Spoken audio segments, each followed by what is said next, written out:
Welcome all of you to my video. In this video we are going to see chapter 2 numbers and sequences example 2.27. Determine the general term of an AP whose 7th term is -1 and 16th term is 17. So என்ன கொடுத்துருக்காங்கன்னா general term நம்மளுக்கு தெரியாது, ஒரு ஏபியும் தெரியாது. ஆனால் அதோட ரெண்டு information கொடுத்துருக்காங்க. 7th டேர்ம் -1, 16th டேர்ம் வந்து 17 சொல்லி கொடுத்துருக்காங்க. ஸோ இதை வச்சு நம்ம இப்போ என்ன கண்டுபிடிக்க போகிறோம்னா அந்த ஏபி என்னென்னு அந்த ஏபினோட ஜென்ரல் டேர்ம் மட்டும் கண்டுபிடிக்க போகிறோம். ஜென்ரல் டேர்ம் மட்டும் தான், வேறு எதுவும் கிடையாது. ஏபி கண்டுபிடிக்க தேவையில்லை. ஸோ இதுக்கு நம்ம ஃபஸ்ட் டேர்மும் கண்டுபிடிக்க முடியாது, லாஸ்ட் டேர்மும் கண்டுபிடிக்க முடியாது. ஸோ நம்ம இப்போ என்ன பண்ணுவோம்னா இது கொஞ்சம் திங்க் பண்ணி செய்யணும். ஸோ அதுக்காக நம்ம இப்போ ஒரு ஃபார்முலா நல்லாவே தெரியும், a + n-1 × d. ஸோ இது ஜென்ரல் ஃபார்முலா, இது உங்களுக்கு ஜென்ரல் ஃபார்முலா தெரியும். ஸோ உங்களுக்கு இந்த டேர்ம்னு தெரியும். ஸோ அதை வச்சு பார்க்கும்போது T7 = என்ன பண்ணுவீங்கன்னா ஏ தெரியாது, n பேர் 7 சப்ஸ்டியூட் பண்ணுவோம். 7 - 1 × d.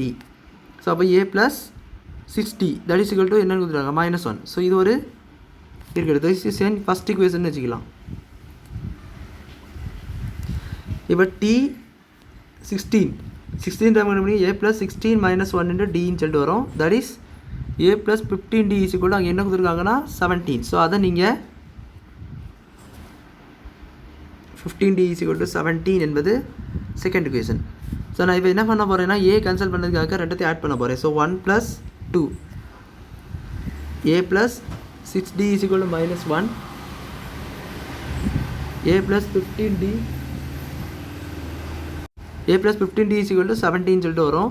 ஸோ இது மைனஸ், இது ஆல்சோ மைனஸ், இது ஆல்சோ மைனஸ். அப்படி பண்ணிங்கன்னா மைனஸ் கேன்சல் ஆயிரும். ஸோ 15லேருந்து 6 குறைச்சிங்கன்னா -9d அந்த மாதிரி வரும். ஸோ இது கண்டிச்சுன்னா -18 சொல்லிட்டு வரும். ஸோ -9d = -18 கேன்சல் ஆச்சுன்னா 9d 9 அந்த சைட் வரும், அந்த சைடு போகும்போது 18/9 ஆயிரும். ஸோ கேன்சல் பண்ணிங்கன்னா d = 2. ஸோ காமன் டிஃபரன்ஸ் எவ்வளோன்னு சொல்லிட்டு கிடச்சிட்டு. இப்போ பாருங்கள், இதை வச்சு நம்ம ஃபஸ்ட் டேர்ம் கண்டுபிடிக்கலாம். ஸோ ஃபஸ்ட் டேர்ம் கண்டுபிடிக்க ஏதாவது ஈக்குவேஷன் சப்ஸ்டியூட் பண்ணல. ஸோ நான் செகண்ட் ஈக்குவேஷன் சப்ஸ்டியூட் பண்ணுறேன். a + 15d = 17 இந்த மாதிரி கொடுத்துருக்காங்க. So a + 15 × 2 = 17. So a + 30 = 17. So 30 right hand side கொண்டு போயிட்டீங்கன்னா a = 17 - 30 ஆயிரும். ஸோ a என்ன கிடைக்கணும் -13 கிடைக்கும். ஸோ இங்கே ஃபஸ்ட் டேமே நெகட்டிவ் நம்பராக தான் இருக்குது, -13 இருக்குது. ஏன்னா 7th டேமே -1 வரும்போது கண்டிப்பாக அதோட குறைவாக தான் வந்தாகணும் ஃபஸ்ட்டு டேமு. ஸோ அதனால் -13 நம்மளுக்கு வந்துருக்குது. இது வச்சு ஜென்ரல் டேர்ம் என்னென்னு கண்டுபிடிக்கும். ஸோ ஜென்ரல் கண்டுபிடிக்கிறது அதே ஃபார்முலாவை பாருங்கள். Tn = a + n-1 × d.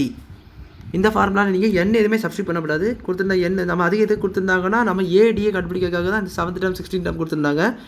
அதை நம்ம கண்டுபிடிச்ச பிறகு என்ன நீங்கள் சப்ஸ்டியூட் பண்ணால் தான் ஜென்ரல் டேர்ம் கண்டுபிடிக்க முடியும். ஸ்ட்ரைட்டாக கண்டுபிடிச்சிங்கன்னா அந்த டேர்ம் தான் உங்களுக்கு வரும், ஆன்சர் வராது, ஜென்ரல் டேர்ம் கிடைக்காது. ஸோ Tn = a உங்களுக்கு தெரியும் என்னென்னு கேட்டிங்கன்னா -13 ப்ளஸ் n-1 அப்படியே இருக்கட்டும். இது d வந்து 2 நம்ம கண்டுபிடிச்சிருந்தோம். ஸோ இப்போ இந்த 2 உள்ளே கொண்டு போயிட்டிங்கன்னா பைனாமியல் மல்டிப்ளை இவ்வளோ மல்டிப்ளை ஆகிரும். -13 + 2n - 2 ஆயிரும்.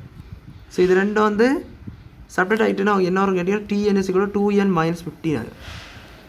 இதுதான் இந்த ஜென்ரல் டேர்ம். இதை நம்ம ஜென்ரல் டேர்ம் என்னன்னு சொல்லிட்டு கண்டுபிடிச்சிட்டோம். அவ்வளோதான் அந்த சம் புரிஞ்சிருக்கும்னு நினைக்கிறேன். வீடியோ பிடிச்சிருந்தா லைக் பண்ணுங்கள், ஷேர் பண்ணுங்கள், சப்ஸ்கிரைப் பண்ணுங்கள். டவுட்ஸ் இருந்தால் கமெண்ட்ஸ் கேளுங்க. தேங்க்யூ.